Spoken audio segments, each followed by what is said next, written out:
Vallivelan serial promo பற்றி பார்க்கலாம் வாங்க. அதுக்கு முன்னாடி நம்ம சேனலை சப்ஸ்கிரைப் பண்ணாதவங்க கீழே இருக்கிற சப்ஸ்கிரைப் பட்டனை கிளிக் பண்ணிவிட்டு பக்கத்தில் இருக்கிற பெல் பட்டனையும் கிளிக் பண்ணிடுங்க. சரி வாங்க வீடியோக்குள்ளே போகலாம். எங்கே பார்த்தோன்னா நம்ம வள்ளி அவங்க அத்தை சொன்ன மாதிரி எல்லா வேலைகளையும் சூப்பராக பண்ணி முடிச்சுட்டாங்க இல்லையா.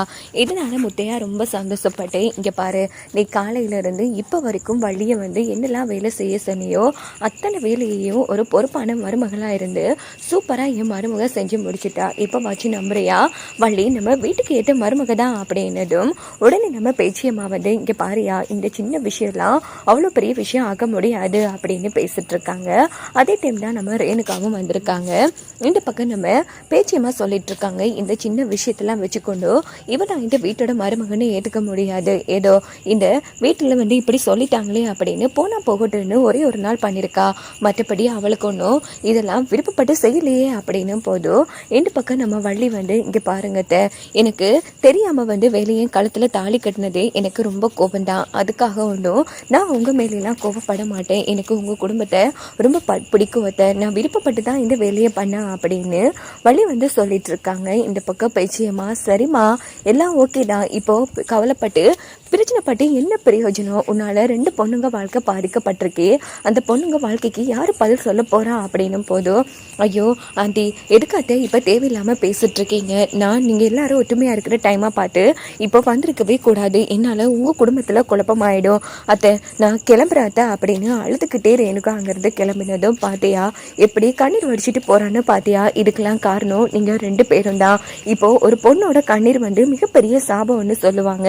இப்போ ரேணுகா விட்டுட்டு போற கண்ணீர் இந்த குடும்பத்தோட சாபம், அந்த சாபம் நம்மள சும்மா விடாது, யாரும் நல்லாவே இருக்க போறதில்ல அப்படின்னு பேச்சியம்மாவும் கண்ணா பின்னான்னு பேசிட்டு அங்கேருந்து கிளம்பினதும் வள்ளி அழுதுட்டு இருக்காங்க. இந்த பக்கம் நம்ம முத்தையா, இங்கே பாருமா அவ கிடக்கா பைத்தியக்காரி, முடிஞ்ச விஷயத்தையே தூக்கி பிடிச்சி கழிச்சிட்டு இருக்கா, அந்த பொண்ணு ஏதோ அழுதுட்டு போறா, நீ யோசிச்சு பாருமா, இதே வேலை ரேணுகா கழுத்துல தாலி கட்டியிருக்க, கண்டிப்பா காலம் போற ரேணுகாவும் அழுதுருப்பா, இந்த பக்கம் நம்ம வேலுவும் அழுதுருப்பான், உன் வாழ்க்கையும் பாலா போயிருக்கும், அந்த விஷயம் யாருக்கும் தெரியுது இல்லம்மா, கூடிய சீக்கிரம் எல்லாமே போக போக புரியும். அதே மாதிரி ஆனந்தி ஆசைப்பட்ட மாதிரி கார்த்தி தான் கல்யாணம் பண்ணுவா, அதே போல ரேணுகா அவருக்கு ஒரு நல்ல மாப்பிள்ளையா பார்த்து கல்யாணம் பண்ணி வைக்க வேண்டியது எங்களோட கடமை. இது எல்லாத்தையும் யோசிச்சு நீங்க 2 பேரும் உங்க வாழ்க்கைய வீணடிச்சிடாதீங்க அப்படின்னு முத்தையா சொல்லிட்டு அங்கிருந்து கிளம்பினதும், அப்பா சொல்றது புரியுதாங்க, இங்க பாருங்க, நான் கடைசி வரைக்கும் நான் ரேணுகா கூட வாழ்ந்திருப்பேன்னு நினைக்கிறீங்களா, இன்னைக்கு நாளைக்கு ரேணுகா அழுதுட்டு போயிடுவா, ஆனா நான் ரேணுகா கழுத்துல தாலி கட்டிருக்க உங்களையும் நினைச்சிட்டு கண்டிப்பா கடைசி வரைக்கும் ரேணுகா அழப்பிச்சுட்டு தான் இருந்திருப்பேங்கிற மாதிரி மேலும் வழியை சமாதானப்படுத்துறாங்க.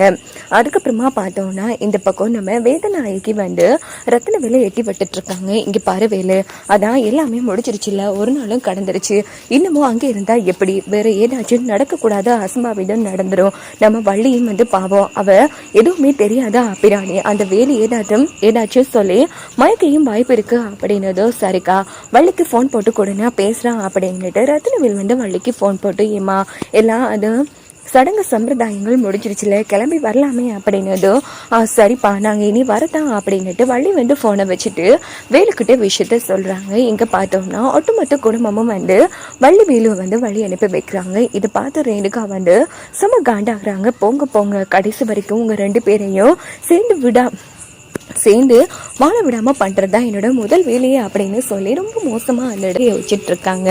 இந்த பக்கம் வள்ளி வேலு நேரா வீட்டுக்கு வந்துடுறாங்க. அங்க பார்த்தோம்னா நம்ம வேலு பேசிட்டு இருக்காங்க வேதநாயகிட்ட, அத்தை சாந்தி முகூர்த்தம் நடக்கலன்னு வச்சுட்டு இருக்கீங்களா, அதெல்லாம் நடந்துருச்சு அப்படின்னும் போது, என்னடா இப்படிலாம் நடக்கும்னு கனவு காண்றியா, அதெல்லாம் உன் வாழ்க்கையில நடக்கவும் நடக்காது, அதை நான் இருக்கும் வரைக்கும் நடக்கவும் விட மாட்டேன் அத்தை, எங்க 2 பேருக்கும் சாந்தி முகூர்த்தம் நடக்கிறதுக்கு உங்களுக்கு என்ன சம்பந்தம், அதெல்லாம் நாங்க பாத்துக்கிறோம், கூடிய சீக்கிரம் சேர்த்து நாங்க வாழத்தான் போறேங்கிற மாதிரி வேலு அந்த இடத்துல நம்ம வேதநாயகியை வம்பிழுத்துட்டு இருக்காங்க. இங்க பார்த்தோம்னா நம்ம ஜானகி அம்மா ரத்தினவேலுக்காக அவங்களுக்கு உடம்பு சரியில்லை அப்படின்னு ஒரு கசாயம் ரெடி பண்ணி வச்சிருப்பாங்க.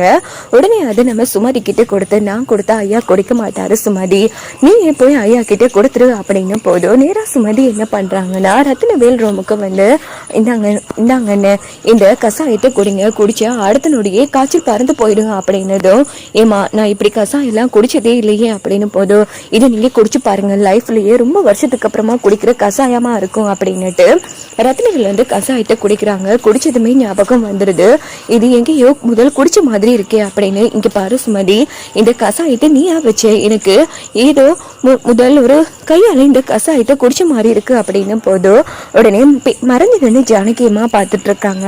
இங்க பாருங்கன்னு, இது பண்ணிட்டு வர யாரும் இல்லை, ஜானகி அண்ணிதான் அப்படின்னதும் உடனே ரத்னவேல் வந்து அரவாசி கசாயத்தையே தூக்கி எறிஞ்சிடுறாங்க. என்ன வேலை பார்த்துட்டு இருக்க, அவ கையால பச்சை தண்ணி கூட குடிச்சாலும் அது பாய்ச்சல் நினைக்கிறவன் நான், அவ கையால கொடுத்த கசாயத்தை கொண்டு கொடுத்துருக்கா, அதை விட நான் காய்ச்சல் வந்து இல்லாமலே போயிருக்கலாம் அப்படின்னு சொல்லி அந்த இடத்துல ரத்னவேல் தாமதம்னு கோச்சிட்டு இருக்காங்க. இதோட பார்த்தோம்னா இந்த